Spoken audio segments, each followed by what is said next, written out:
And I think most of you are familiar with Dana Kelly. She's spoken to our group 2 or 3 times uh, and is the executive director of the Norwegian American Genealogical Center in Naseth Library in Madison, Wisconsin.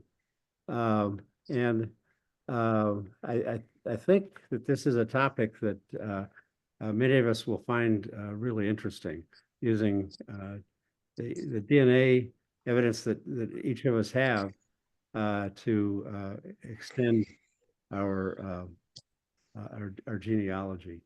So I'll let Dana take it away. All right. Well, thank you, guys. Thanks for having me again. I always enjoy getting the chance to talk about my favorite thing, Norwegian genealogy. I think most of us are probably fairly familiar with how DNA works and what DNA is from a scientific perspective, so to speak. But, how do we really apply that to our own family trees? And for most of us, really, the largest benefit that we're going to get from our DNA results is that we'll be able to prove that our paper trail, our traditional research, that's aligning with our DNA. I know before I took a DNA test, my absolute worst fear was that I had researched the wrong family, that maybe I'd completely chased after the wrong people. And I'm going to confess something here. I'm only half Norwegian. So I have a great grandfather whose name was William Smith, and his father was William Smith. And his father, believe it or not, was also named William Smith. And every man in that family had a son named William Smith, too. And I just have so many distant relatives with that name. And I was just terrified that I had been looking for the wrong William Smiths this whole time because there are so many William Smiths out there. Some of them are mine, but some of them aren't. So when I very first started working with DNA, my number one goal, the real reason I did it was I just wanted to confirm that I actually did everything right.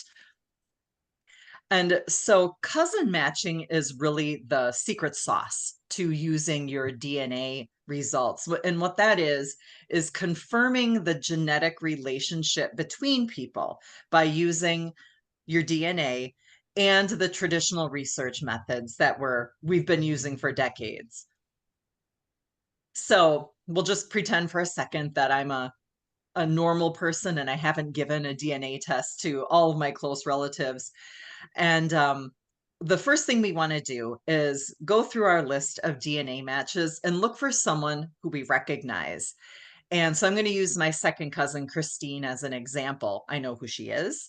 I know how we are supposed to be related. Her grandfather and my grandmother were brother and sister. And so the first thing that we need to do is look at how much DNA she and I share. DNA is measured in centimorgans, and for our purposes, that really is just a number that tells you how much DNA you share with someone. It's kind of a complicated thing, but for the purposes of genealogy, the bigger the number, the more closely related you are to somebody. And it shows that she and I share 326 centimorgans. The first thing we need to do is determine, is that the right amount of DNA for a second cousin? And there's a couple different ways to figure that out. We can look at a chart, or we can use, what I like to do is use this tool. It's called DNA Painter. It's an independent website that is not affiliated with Ancestry or 23andMe, anything like that. It was created by a man named Johnny Pearl, and he has created some pretty awesome tools on his website. I am a subscriber. I actually pay to have access to the website, but the free tools are really good too. And the thing that we're going to look at today is one of those free tools. So what we want to click on when we go to dnapainter.com is tools and WATO. And WATO stands for what are the odds? Very aptly named. So we get a little menu of tools here, and we want the shared centimorgan tool. When we click on that, we get to a page that looks like this. It includes a large table, but the part that we really want to look at is this the part I circled here on the top of the page.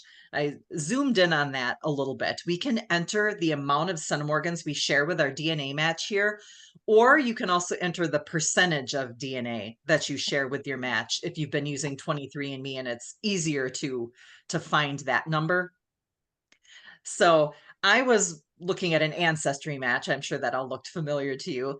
Christine and I shared 326 centimorgans. So I popped that into the box and it will give us a list of all of the possible relationships that could have that amount of DNA shared between two people. And I absolutely love this website because it shows you which relationships are the most likely. It'll show you everything that's possible and then which ones are the most likely relationship based on that number. So I zoomed in a little bit here on that gray box, and we can see that second cousin is absolutely a possible relationship. But not only is it possible, it's actually one of the most likely relationships. It's possible that maybe Christine is my great great aunt. It's possible that maybe she's my first cousin once removed. There's a bunch of other possible relationships, but second cousin is possible.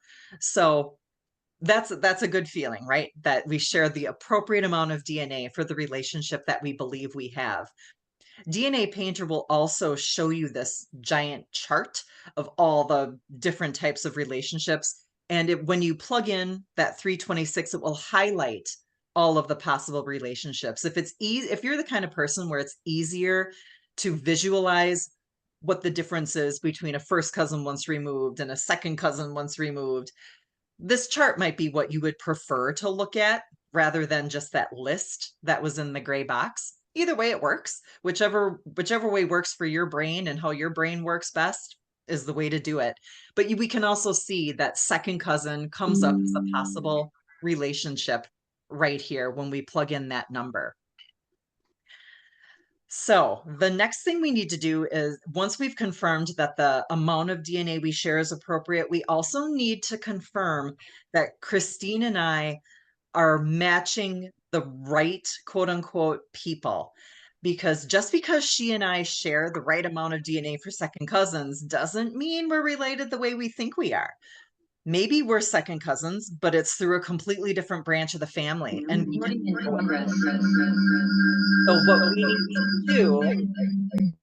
So what we need to do is confirm that we need to look at the common matches between us to make sure that she is in the right place in my family and I'm in the right place in hers. So I need to see who else shares DNA with her. So this is how I think we're related. I think that we are both descended from our great grandparents, William and Mabel, through their two children, Annie and William, their grandchildren, down to us. So what that means is when I look at all of the common matches between me and Christine, everyone should be related to William, Mabel, or both. So when I look at all of our common matches, Vivian is a daughter of William and Mabel, so that makes sense. SF is one of their grandchildren. Leon is Mabel's nephew. Norman is Mabel's great nephew. Rebecca is William and Mabel's great grandchild, so she's a second cousin to me and Christine also. I could keep going down this list of shared matches, but you get the point. She is matching the people she should. So we share the right amount of DNA to be second cousins. We're sharing DNA with the right people. I added our great aunt Vivian to the list here on the chart so that we could see how this all fits together because we both match her. So the odds are pretty good that William and Mabel are our great grandparents, and that the odds are pretty good that my dad is who I thought he was. Christine's mom is who she thought she was. Everybody on this chart is probably connected the way we think we are. And we were able to determine that just based on my test, Christine's test, and a few other people. We don't need to test every single person on this slide in order to determine that this is probably correct. So this is a fairly close relative, but we can take someone who's a little more distant and follow the same steps and do the same thing. So this is a match that my mom has on 23andMe. And I recognized his name. I looked at it. I said, okay, I think this is her third cousin. And 23andMe, they don't show you a chromosome browser anymore at the moment. Last October, they kind of ran into some trouble. So they're not showing us all of the same detail that they used to, but hopefully this will come back. But they do generally show you the percentage before they show you the centimorgan totals. Sometimes you have to dig on their website to find that number. But once we have that number of the amount of DNA we share, we can go back over to DNA Painter, plug that number in, and they show us right here, third cousins is a possibility. There are some relationships that are a little more likely, but it's certainly possible to be third cousins with the amount of DNA that my mom shares with this particular match. Since the DNA total's okay, we go and take a look at those shared matches. So our on 23andMe, they call them relatives in common, but we can get a list of people who shares DNA with both of us. And this is how I think my mom should be related to this Gary character. I think they share the same great great grandparents, Gottlieb and Henrietta. So we are expecting all of the common matches to be related to one of these two or both of these two, either Gottlieb or Henrietta or both of them. And so I know that Alan is my mom's cousin's son. So he's descended from this couple. Mark is descended from that couple. James is Mark's brother. So he's descended from that couple. Kathleen is descended from that couple. Um, Kirsten actually is an interesting one here. She is actually related to my mom through a completely different part of the family. So this could potentially be a wrench in the gears. But we'll keep looking here. Marcia's adopted, so we're not positive how she fits in. Anne is another sister to Mark and James. Shailene is descended from this couple. David is descended from this couple. Everybody is descended from this couple except for Kirsten. So things are looking pretty good. Sometimes that happens. You might get an outlier who just happens to be related to you and your match through another branch of the family somehow because her distant cousin married your match's distant cousin on another side of the family. Sometimes that happens. And if there's only one, it's probably not a problem. If there's a lot of them, that's something to investigate. But if there's just one, you can, and everything else is looking right, you can overlook it. There's probably an explanation through other branches of the family causing that to happen. So this looks promising. The amount of DNA they share is reasonable.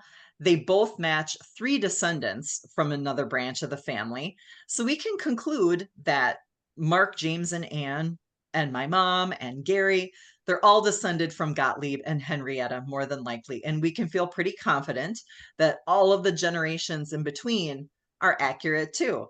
And I have used this method with dozens and dozens of my DNA matches to confirm that all 32 of my great great great grandparents are the people I expected them to be. There are no signs of any non parental events in my ancestry out to that level. Pretty confident I've been researching the right families. But notice I said we can feel pretty confident, not 100% confident. And the reason we can't feel 100% confident is because this type of cousin matching won't work if the non-parental event occurs within the family. So let's say that you can see my mom here, Jane. Her mom is Shirley. Right above Shirley is her dad, Leon. Well, what if Shirley's biological father was actually Leon's brother? This would all still look right because Amelia would still be Shirley's grandmother, even if Leon's brother was her actual biological father. So this type of cousin matching won't help you identify if something like that happens. If a brother fathers a child instead of the other brother, um, that's a little more complicated. If it's a non-parental event outside the family, it's pretty easy to spot. But when it happens within a family, or let's say Gary's mom, Billy, let's say she was being raised, she was her biological mother was actually Lawrence's sister, and Lawrence adopted her as a child, and they never told anybody that he was raising his niece. If things like that happen, this is all still going to look right. But luckily, that doesn't happen as often as non-parental events outside the family, but it's just something to be aware of, that when you have an adoption within the family or things like that, DNA doesn't always uncover it, because sometimes it still looks right. But I think the number one thing we want to do, confirming the research is great, and that is definitely the first step. We want to make sure that our ancestors are who we thought they were before we start digging for more new ancestors. But I do think the real goal for most of us is to find the new ancestors. That's what we're in this for. We love seeing our family trees going farther and farther back in time. That's what gets us out of bed in the morning or keeps us up at night, however you want to look at it. So the first thing we want to do is find a match that we don't recognize.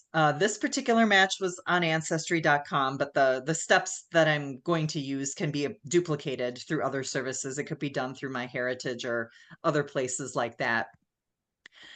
So we have to remember that Ancestry identifies our users how the user wants to be identified. So if the user wants to use their own name, they will use their own name. They might use initials. They might make up a completely fake name, or they might use some sort of username like this lady is doing here. Mrs. Schur apparently is how she wants to be known. She's not using her real name. So identifying who she is might be a little bit trickier for us. But we can see that she shares 58 centimorgans of DNA. So that's in the neighborhood of approximately fourth cousins. So what that means is the common ancestor is probably about 5 generations back in time. Luckily, she does have a family tree. This might provide some pretty valuable clues as to how she's related. The icon says that she has 88 people in it, but that isn't necessarily 88 ancestors. That might be her cousins and her grandchildren and all sorts of other people who aren't ancestors. So the only way we would know is if we actually took a look at her tree. And of course, if we know who she is, we can connect her to our family tree if we know where she belongs.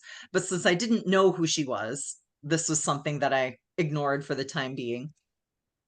So the first thing we want to do is figure out where in our family we think this unknown match might belong. First things first, let's take a look at her family tree and see if there's any clues in there.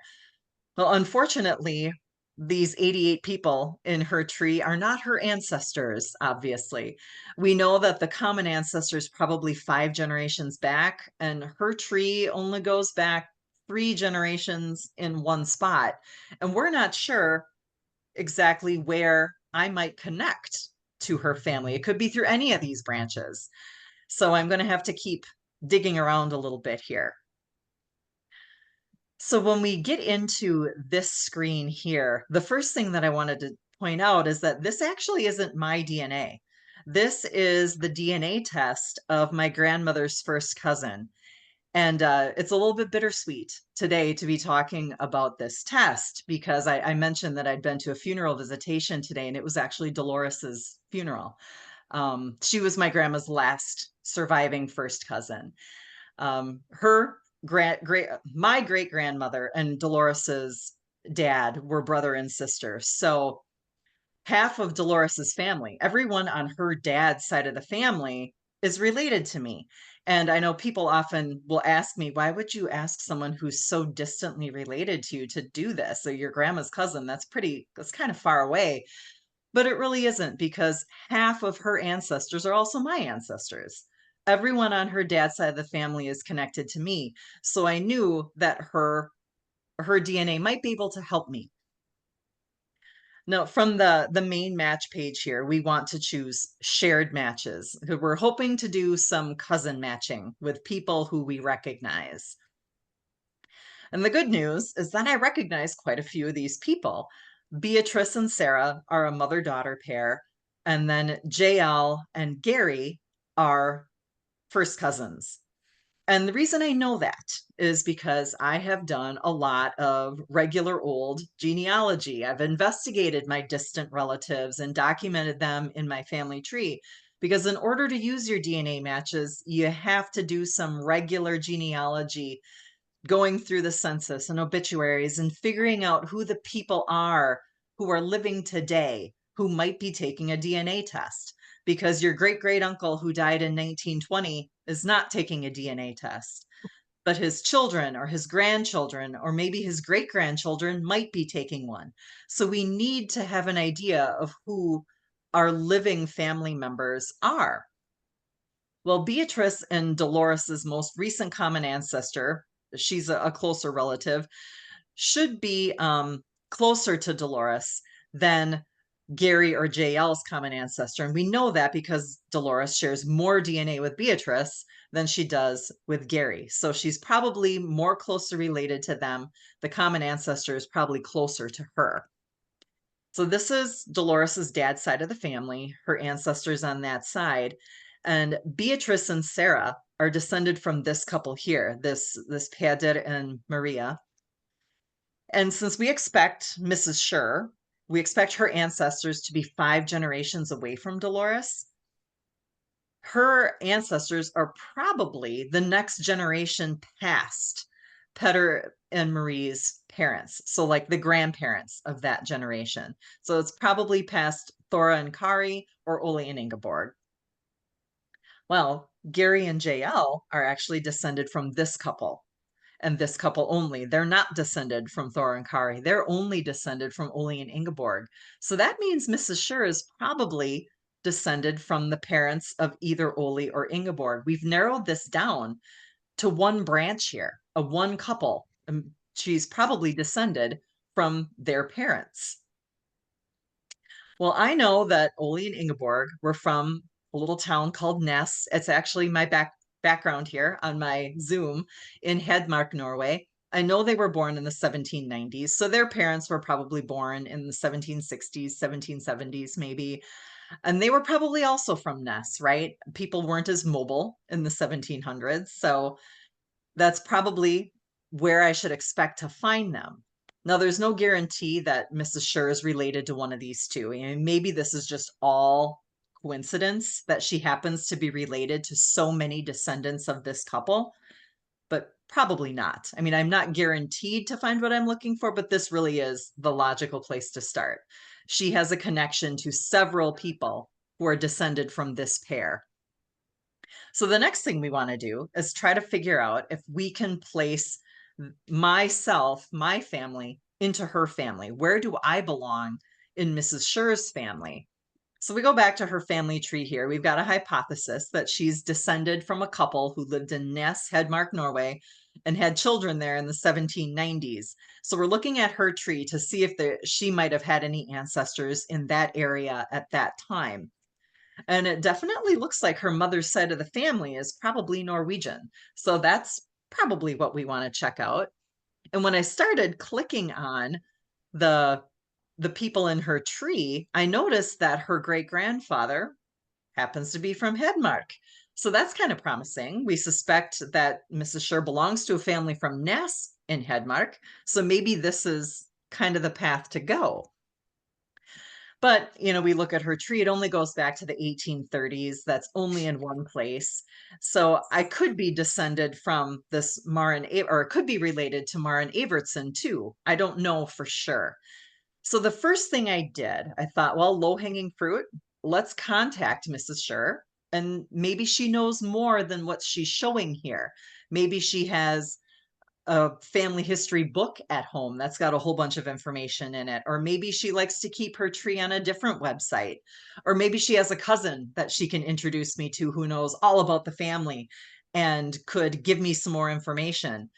So I sent her a message through Ancestry's messaging service, and fortunately, she actually responded. And that doesn't happen very often, but this lady did.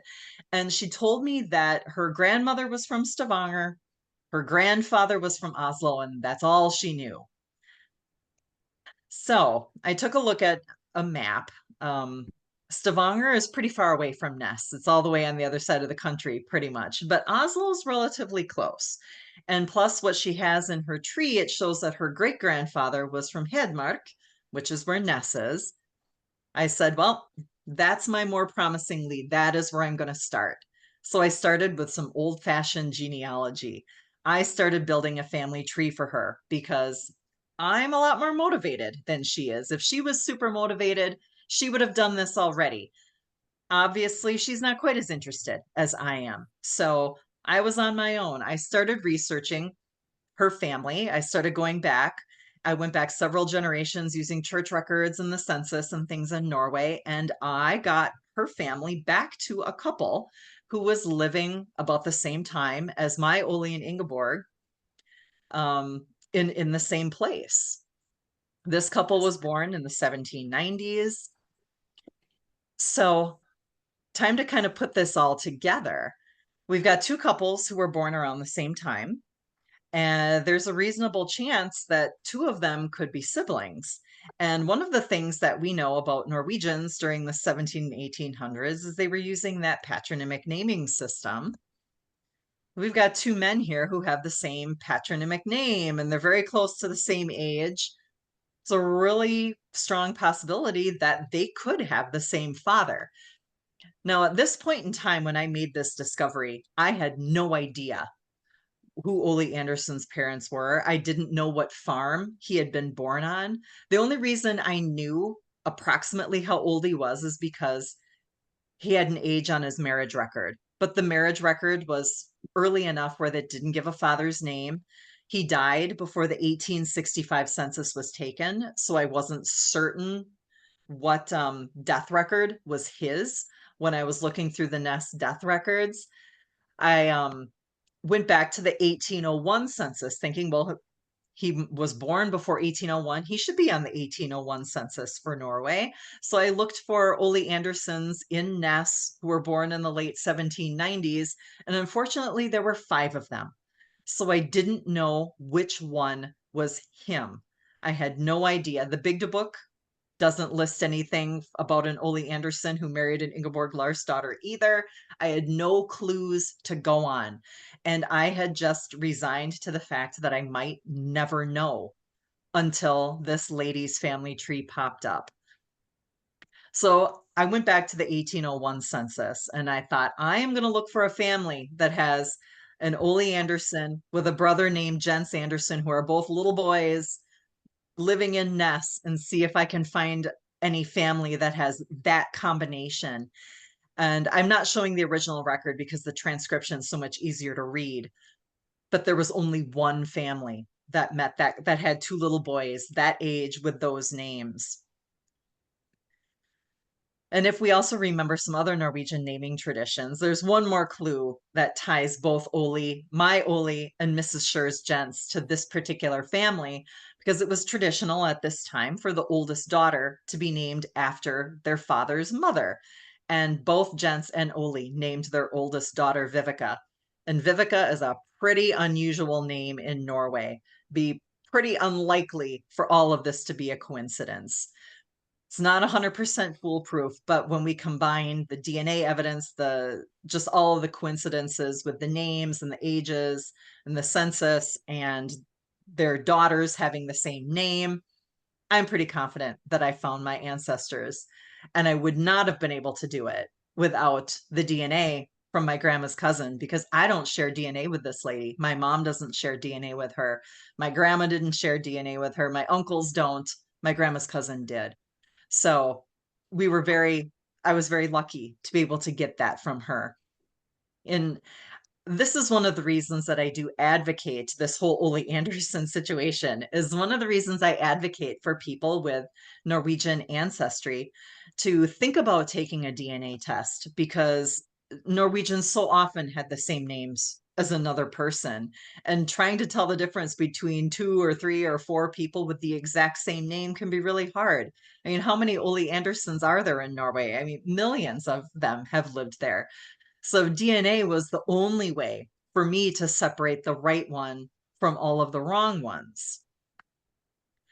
Now, this was a case that I actually investigated for one of our members at NAGC. This lady came to us. She said, my grandma was named Minnie Thompson, or her great grandma, something like that, was named Minnie Thompson, but she had a very sparse paper trail here in the US. We could not figure out where in Norway this woman was from. Her headstone in Montana is where we got her birth date. We couldn't find a marriage record for her. Her death record didn't give her birthplace or her parents' names. We got the maiden name Thompson from her children's records. When her children got married and things and were asked what their mother's maiden name was, they said Thompson. She went by Minnie most of the time in the US, but Minnie Thompson's not a Norwegian name.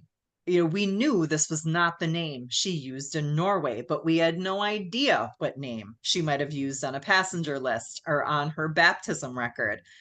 And the member who requested this research didn't have any more information than we could find. So I said to her, I'm afraid that the only real option you have is a DNA test because there is just no paper trail for this lady. Well, luckily she had already taken one. So I asked her if she would give me access to that, and she did. So I went into her DNA matches and I started identifying everyone that I could. I started sorting them with all the colored dots that they have on Ancestry so I would know who belonged to what Sorry if family. I have the last on that part. Yeah. Okay. And the light blue dot was the color that I assigned to everyone who was matching each other, but they didn't fit into all of the well-documented branches of her family. So I wound up with a group that had 55 people in it, light blue dots. And I was able to put them in this group, and most of them, of course, did not have family trees. If you've messed around with your DNA matches, that'll be the bane of your existence. So many people don't put a tree up, but enough of them did. There were several who had made trees, and I discovered that a large number of them were descended from this couple, Moritz and Helga. And after researching some of the other matches, I discovered after I started building some more family trees that they were also connected to this couple's parents. So I knew more than likely if she had DNA matches who were only related to Moritz and only related to Helga, the most likely explanation is that she's descended from this couple. Well, based on the amount of DNA that this member shared with her other matches, I thought that Moritz and Helga were probably Minnie's great grandparents. That's how far back we were reaching with the DNA. But I knew I had a target. So I decided to start looking for all of the descendants of this couple. I found all of their children, I found all of their grandchildren, and I found all of their great grandchildren.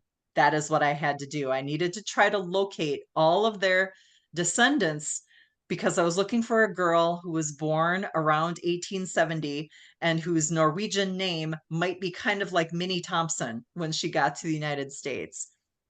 And I am so glad that there was only one. Her name was Tomina Tonnesdotter. So she, instead of going by Tomina in the United States, she went by Minnie. And instead of using that overtly Norwegian sounding name Tonnesdotter or Tonnesson, she went with Thompson, which a lot of Norwegians did. If they had a name that started with T, they would just change it to Thompson. So it was very time consuming. It really was. It probably took me 20 hours to find her, but I did. And I never would have figured it out without a DNA test. I never would have been able to do it. And this was another NAGC mystery that we got. A member came to us. She had already hired 2 genealogists before us, including Ancestry's pro genealogists, and neither of them could figure out who this mysterious Oliver Davis was. And I'm not here to hate on Ancestry or other researchers by any means. But one thing that was very obvious was that she went to professionals who had no experience with Norwegian genealogy. This case required someone who understood Norwegian naming customs and Norwegian geography and just Norwegian genealogy and DNA, not one or the other, or just a great genealogist, but who doesn't really have that expertise in Norwegian. Neither of the previous genealogists who took this case were specialists in Norwegian genealogy, and it was very, very obvious to us when it landed in our laps. They did great research in US records, but once they hit Norway, they had no idea what to do. So if you are going to hire a professional, make sure that you're hiring the right professional. We don't want to waste everybody's time and money by asking someone who's not quite equipped to handle the question. But at any rate, just like with Minnie Thompson, we knew that Oliver Davis was not the name he was using in Norway. That's pretty obvious. There are not a lot of Olivers, and there certainly aren't a lot of people with the last name Davis in Norway. This was a name that he chose after he got here, and he used it very, very consistently.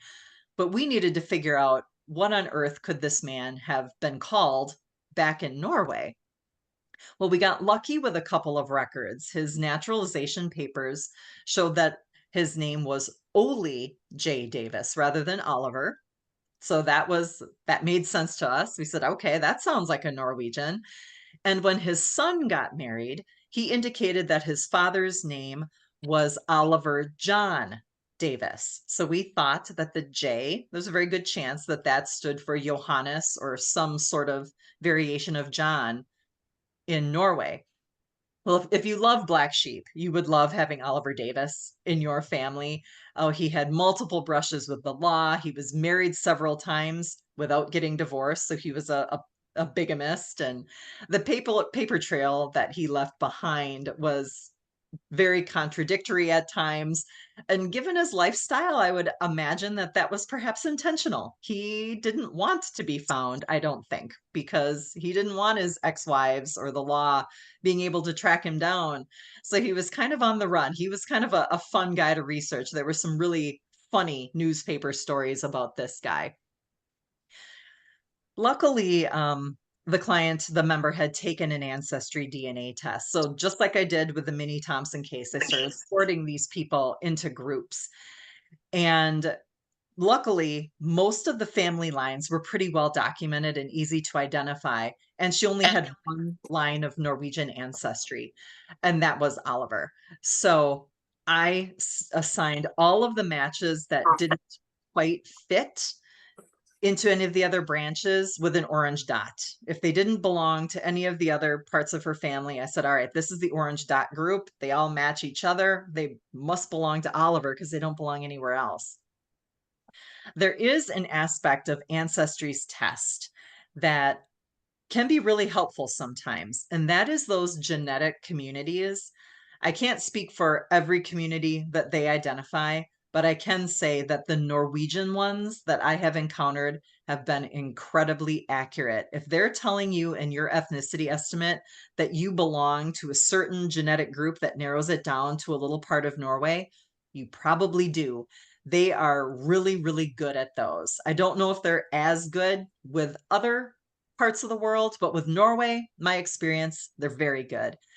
And her DNA results indicated that she was part of the Nordland and Troms community. I poorly drew that with a red line here on the slide, but I noted that a lot of her DNA matches had ancestors from Mo i Rana, and that's where the red star is. It is right in the heart of that genetic community that Ancestry had identified for her. And in particular, she had a lot of matches descended from this couple. Now, Oliver was about the same age as this pair, so I knew they couldn't be Oliver's parents. But based on the amount of DNA that she was sharing with the descendants of this pair, I thought that Oliver was probably a first cousin to one of them, but I didn't know. Was Christian his cousin? Was Elsa his cousin?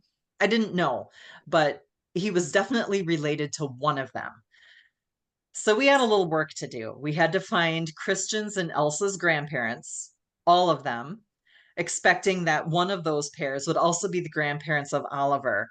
And then we had to find all of the grandchildren of all of those grandparents. So all of the first cousins of Christian and all of the first cousins of Elsa, because we were looking for an Ole John or an Ole Johan or an Ole Johannes who was born in 1865, because that's when Oliver Davis was born.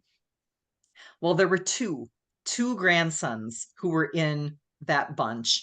One was born in 1859 and one was born in 1865. And luckily, the one born in 1865 was actually named Ole Johan, and he was Elsa's first cousin. And I thought, well, I think we might be onto something. So I already knew that the member was sharing DNA with this group of people here, Ole Johan's father's side of the family, because Elsa was on that side of the family. But in order to be sure that Ole Johan was indeed Oliver J. Davis, I wanted to find some DNA matches who were connected to this side of the family. I needed to find someone from Ole Johan's mother's family, because if you're descended from Ole Johan, you're also descended from both of his parents. So I went through every single one of her Norwegian or of her DNA matches that had Norwegian ancestry, and not a single one of them was connected to the mother's side of the family. And I started to think, oh no, maybe Ole Johan is not Oliver Davis. Maybe there's another cousin that I need to be looking at. Well, I'm not a quitter. So something that I hadn't investigated was the fact that this member had a full brother, and her brother had also taken a DNA test with Ancestry. So I went back to her and I said, I've got a really good hypothesis, but I would really like to look at your brother's DNA matches. So she talked to her brother, and he gave me access to his DNA matches. And something that is really important to remember is that you and your full brothers and sisters do not have the same matches. If you're not identical twins, you will not have the same DNA match list, because you can see that her brother had almost 200 more matches than the sister did. He shared DNA with many, many more people than she did. So I started going through his matches. I just needed to find someone from Ole Johan's mother's family. And sure enough, I did. I found several people who were descended from the other side of the family and had no connection to the father's side of the family. So I was able to say Ole Johan Anderson is in fact Oliver J. Davis. But I wouldn't have been able to be as confident if I hadn't had that second data point of her brother, because her results weren't quite as conclusive as her brother's were. So for most of us, the main value that we're going to find with a DNA test is just confirming that the people we thought were our family are indeed our genetic family.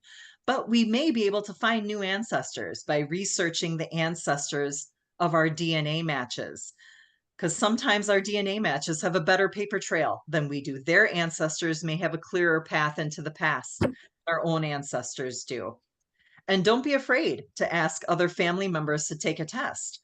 Your siblings, your cousins, your aunts, your uncles, they're all going to have different matches and may be able to offer us information that our own DNA wasn't able to point out. But in all of these cases, it doesn't matter. The cousin matching is the secret sauce. That is how we are best able to utilize our DNA matches or our DNA results.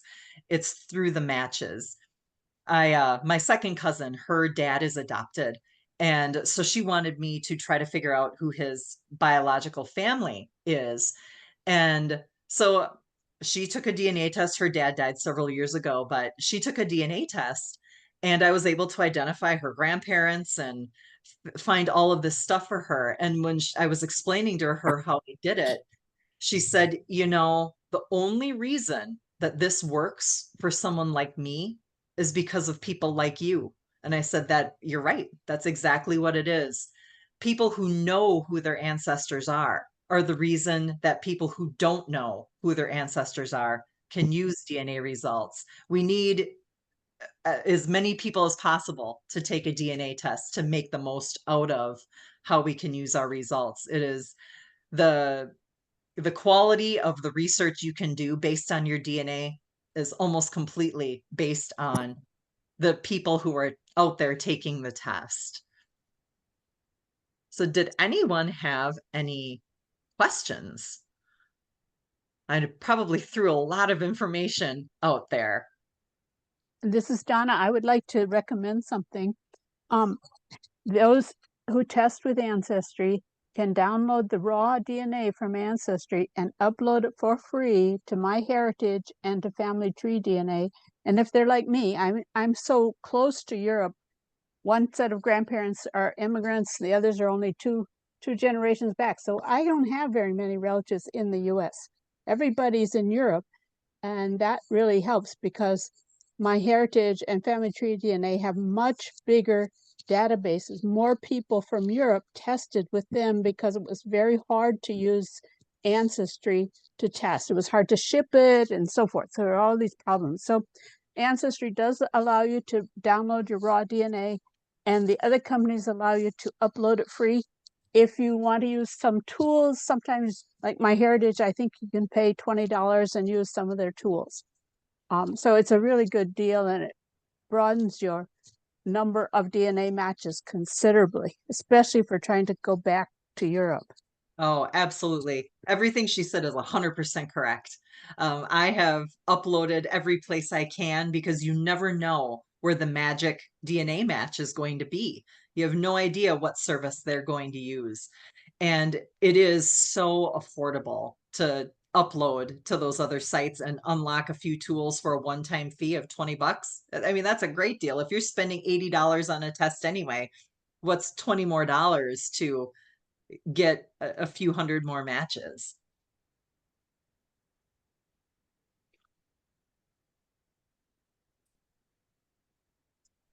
We got a quiet group here.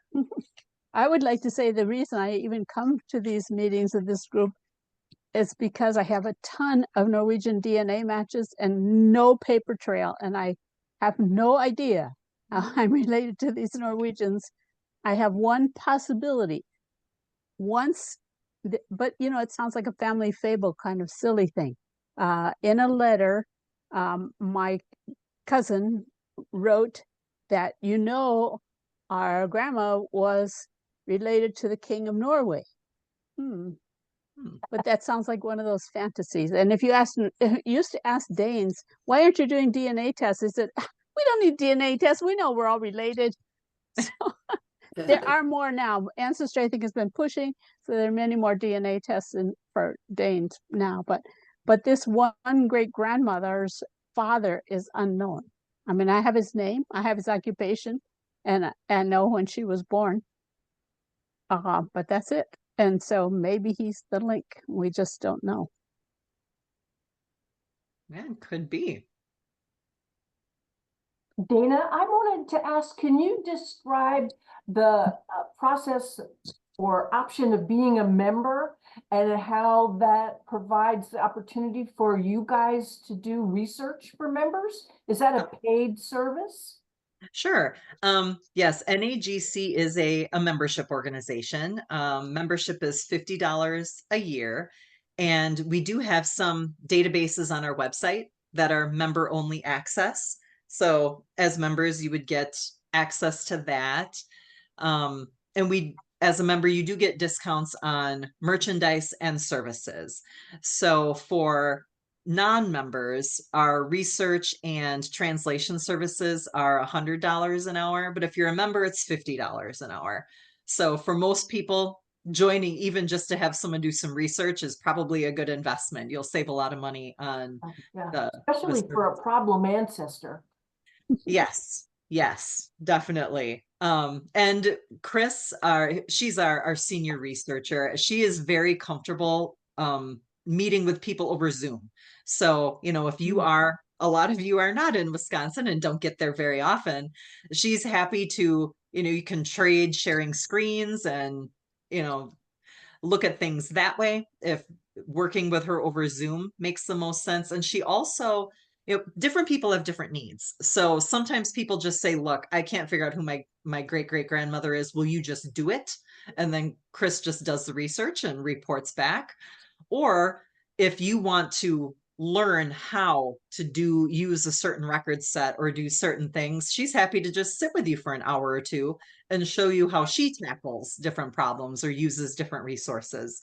So she'll really customize that to what it is that you are looking for.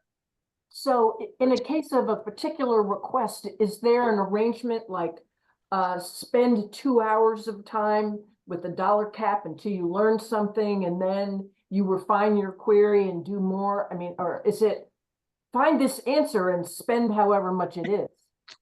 Well, depends on how fat your checkbook is. We have had people do that where they will say, I don't care how long it takes you. I don't care how much it costs. Get me the answer. But that isn't most people. Most people will say, you know what, I'm comfortable with you doing up to 4 hours. Show me what you can do in 4 hours. If I think it's worth it, I'll authorize more. Um, so usually that's how we work is people will pick, an hour amount.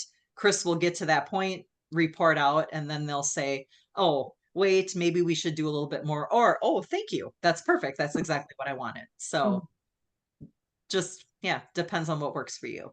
Yeah, thanks.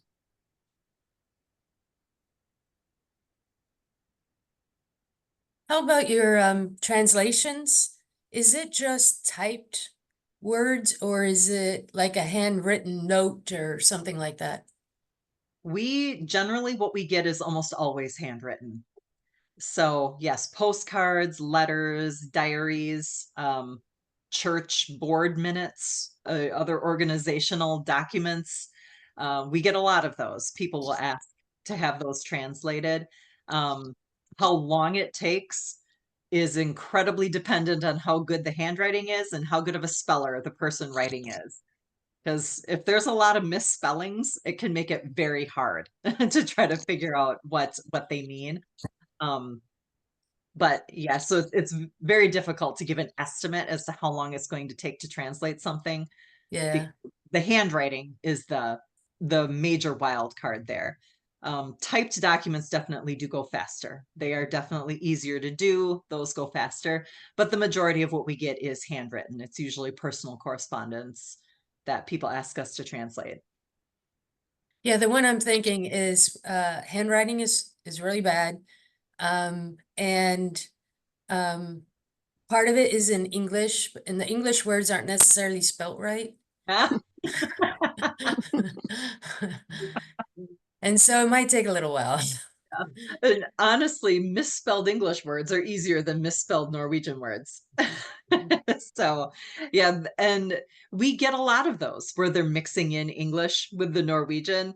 And sometimes we have to read the letters out loud because we're just like, what are they talking about? And then all of a sudden we'll realize that Milwaukee is the city of Milwaukee, but they have spelled it with all sorts of K's and I's and V's that don't belong there. And then when you say it out loud, it's obvious that they're talking about Milwaukee, but when you see it written down, it does not look like a place I've ever heard of.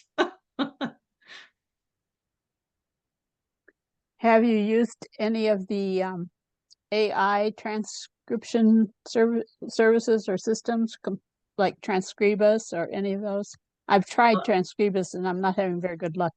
Yeah, I have not had very good luck with Norwegian language handwriting yet with AI.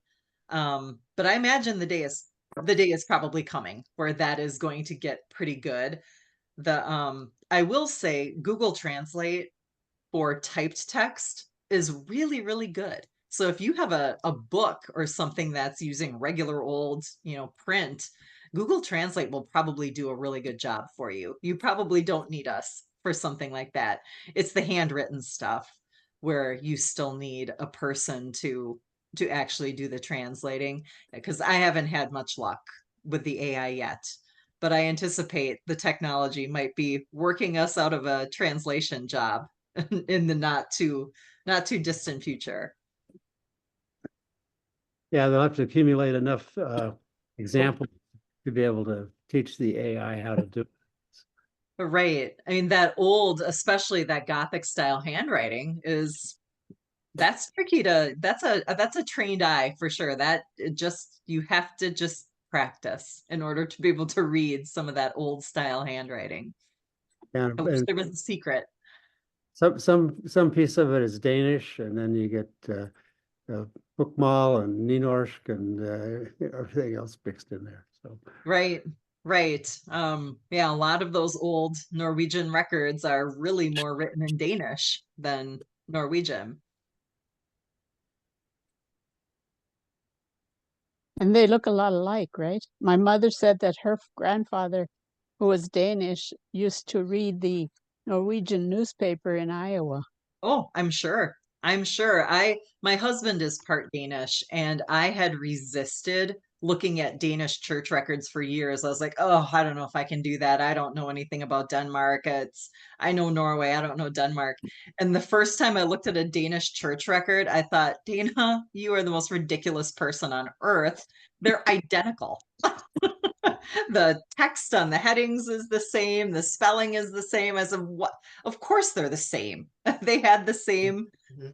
king for Yeah, centuries. well, post-Reformation, I think the church forced the Norwegian right. pastors to speak in Danish, to give services Right. in Danish.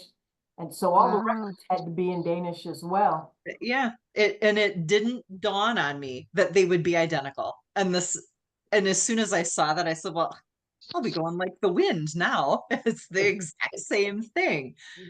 Yeah, but yes, the written Norwegian and Danish are very, very similar. Even today, when I was in Denmark, I had no trouble reading street signs and, signs on bill. I mean, it was just like reading Norwegian practically. Mhm. Mhm.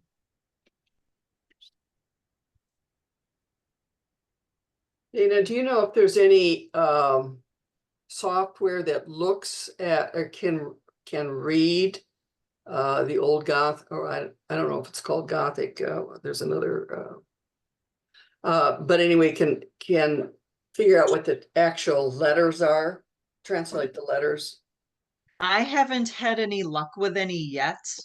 But I think it's coming. I don't think we're going to have to wait much longer to be able to get good transcription. Probably an online program, I'm guessing, will be coming down the road very soon.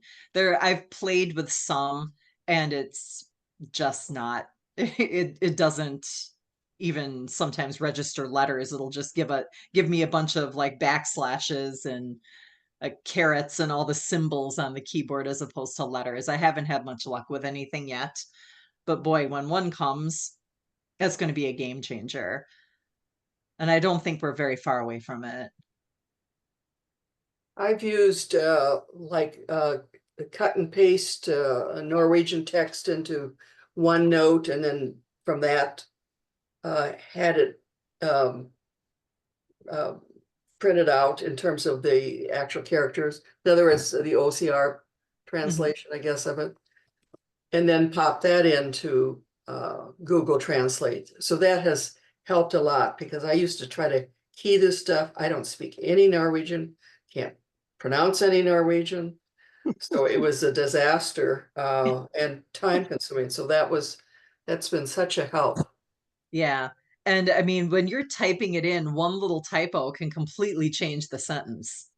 So you have to get it just right if you're typing it. But yeah, Google Translate is actually pretty darn good. It's sometimes with older vocabulary, it'll get it wrong. One of the words like korkona that you'll see in a big book a lot, it just means a pensioner, an older woman who's living on a pension, but they always translate it union wife. And that doesn't make any sense to an English speaker. But so there are some kind of obsolete terms like that it doesn't know yet. But for the most part, it's pretty good. A lot of my family are Stulans from one of the Stulan farms, and Google Translate keeps trying to make it living land. Yeah. Yes, you have to be very careful with proper names, because Google Translate will say, oh, the farm's name is Bakken, and it'll just call it the hill, everything that they do.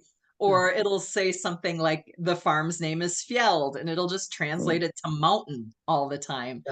And that isn't helpful with what you're trying to.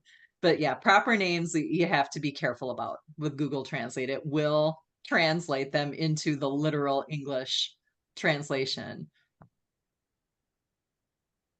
One thing the iPhone will do with photographs, it will find text in them. It does a good job of lifting that text out for even handwritten, if for English. But I just had to do one on a Swedish document, and it was nowhere near accurate. I have an Android phone, and I can use the Google Translate app for typed text. I haven't tried it with handwritten, but the Norwegian translation is halfway decent. It does, I mean, it Oh, yeah. looks I think weird. Google is doing really well compared. I remember it 10, 15 years ago. It's really improved. It has. It has. We used to say, don't even try Google Translate for translating a big book. It's a joke. Don't do it. But I don't say that anymore. I say, go ahead and try. It's probably going to get at least 90% of it and do a pretty decent job.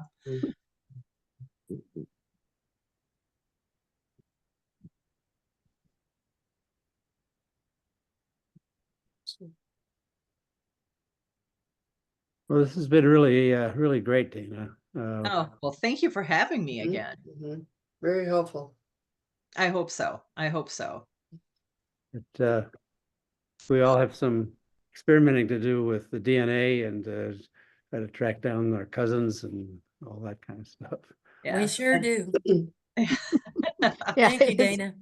What thanks. I'm really looking forward to, Ancestry is supposed to be introducing in the next month or so, the ability to see how much DNA your matches share with each other. So you'll be able to see who are these two women? I can't figure out how they fit in my tree, Mhm, but we're going to be able to see now that they're mother and daughter, or mhm, that they are mhm. aunt and niece or some. So it's going to help. I cannot wait to be able to have that kind of information to help me figure out how if I can figure out how they're connected to each other, that might make it easier to connect to me. So I'm really looking forward to having that capability in the next few weeks. My Heritage already does that.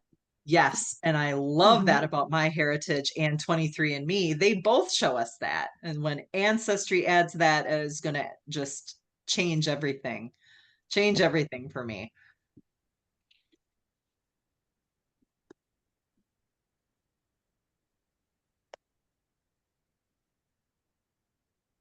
I haven't tried transporting what I have on Ancestry DNA to any place else. But I know that in terms of cousin matching, because I had worked so long and had gone back quite a ways, many generations, that most of the time when I would see a name and I could just sort of look it up in my tree and find most of them probably down to the fourth cousin level. Still a few stragglers, but the cousin matching makes a whole lot of difference to at least pop it into the right vicinity. Yeah. Yes. Yes. And Ancestry and My Heritage both have a lot of great, the dots. They've got the colored dots. So you can put people in groups. They both give you the opportunity to make notes. So you can say, well, I know this person matches my cousin Susie and my cousin Peter, so they must belong to this family. You can make notes about who they Yeah. are. You can Yeah. see that they all have ancestors from Pittsburgh, Pennsylvania. So there's some sort of connection to that place. They're both really good platforms for organizing and using your matches. And the downloading and uploading to another website is not that complicated. And you can also do it with your tree too. So if you wanted to export your tree over to the other website, they give you that option too.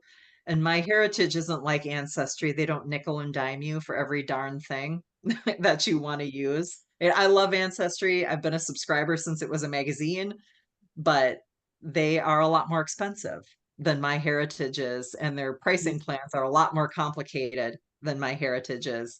So going over to My Heritage definitely has some benefits. My Heritage has better tools. They've got a completely different customer base. There's a reason to check them out. They might be smaller, but they're pretty mighty. Mhm. That's good to know. Yeah.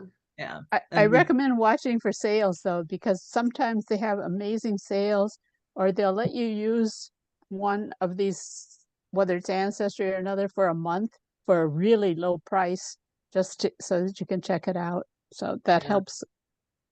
Might Yeah. stay up all night, but Right. it'll help. Yeah, My Heritage, a lot of times they've got really good deals around Roots Tech. Usually they'll have stuff really, really cheap. I know that's almost a year away now, but something to think about. They usually put stuff on sale just like Ancestry does. Yeah, I never pay full price. Wait for it to go on sale because they all go on sale so often. Has anyone on Ancestry tried the Pro Tools? I have them. The reporting, the reason I did it is because Ancestry had such abysmal printing options before they introduced those Pro Tools. You couldn't print anything off and make it look like you didn't print off a web page. It was just so terrible. And so that was the main reason I did it, was so I could print off a decent looking family tree and share it with someone, share it with my aunts and uncles and other people. I do like the printing function. The other tools I haven't gotten as excited about, but some of the new things that they're introducing with DNA are part of that Pro Tool package. Like the showing how much DNA your matches share with each other is part of the Pro Tools when that comes out. So that was another major selling point for me. I want that tool when it comes out. So that was why I got the Pro Tools. Until I have it, I can't report on how much I like it because it hasn't rolled out yet, but the reporting definitely, I would say, has dramatically improved. I don't know if it's worth $10 a month if that's all I was going to do, because I could just print things from Family Tree Maker or Roots Magic or something like that. But with my job, trying out all those things is kind of important because people ask me about it. So for a lot of people, it's probably not worth the extra $10 a month at the moment. Okay, thanks. I've never met anybody who's used them. Yeah, for the time being, once they add that new DNA feature, I think it's going to be worth every penny. For the time being, eh.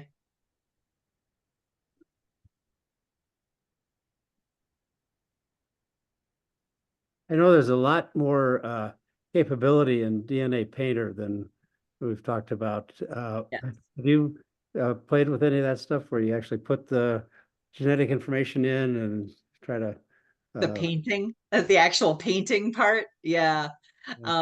It's fun to do. You can't really use your Ancestry results on DNA Painter because you need the chromosome browser.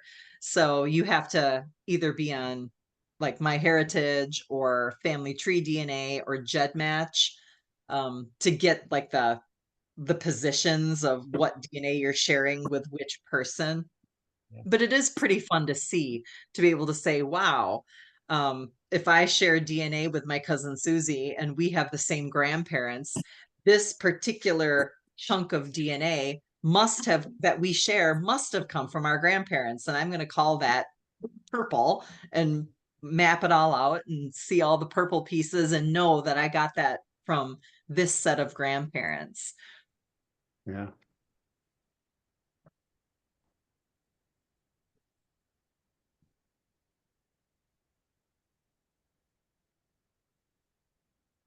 If Ancestry ever adds a chromosome browser, I'll probably never sleep again.